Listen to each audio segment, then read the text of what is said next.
तो संगवारी हो पीके स्टूडियो ला लाइक शेयर सब्सक्राइब करूँ और हाँ घंटी ला जरूर बजाऊँ। जय जवाहर।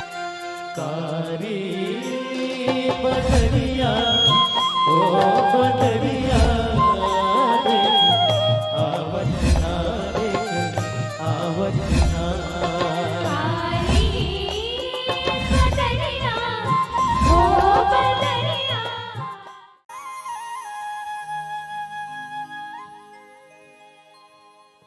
ए राधा माँ कहाँ वो?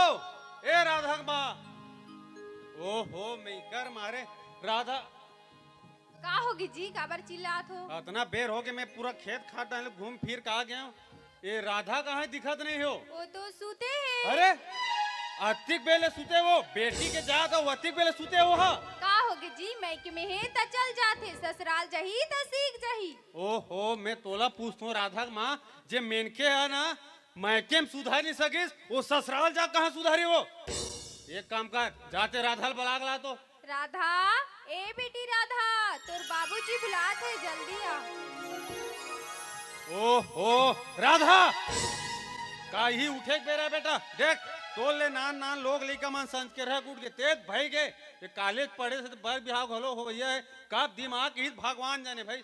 और सुन राधा आज तोर माँ संग में ना हमारे राजधानी जावा था ठीक है। और सुन लड़की दिखाइए आने वाला है हमारे का बढ़िया घर के साफ सफाई कर दे बे खाना वाना बना के रख बे ठीक।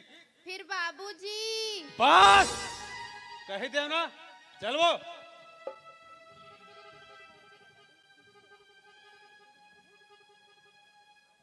आपका तोरो पाँव परे लागी का?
देव तो लक्षण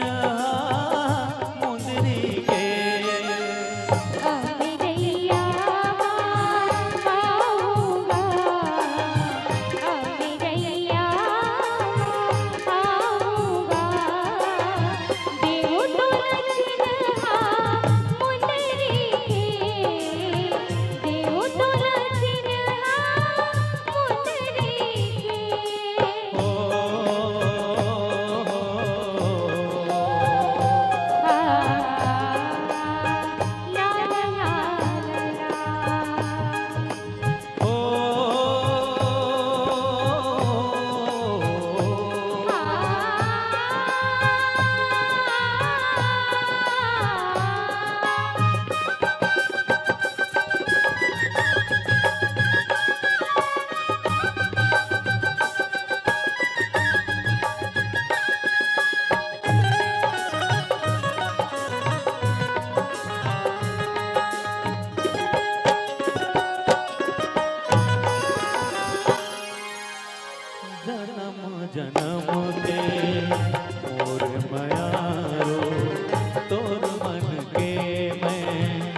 जन्म के मोर मयारो तोर मन के मैं सुआ बन जाऊं तोर दिल के पिंजरा मां चले आऊं तोर दिल के पिंजरा मां चले आऊं तोर माया बिन मैं मर जाऊं तोरे माया बिन मैं मर जाऊं अमरैया आऊँगा अमरैया आऊँगा देहु तोला चिन्हा मुंदरी के देहु तोला चिन्हा मुंदरी के हो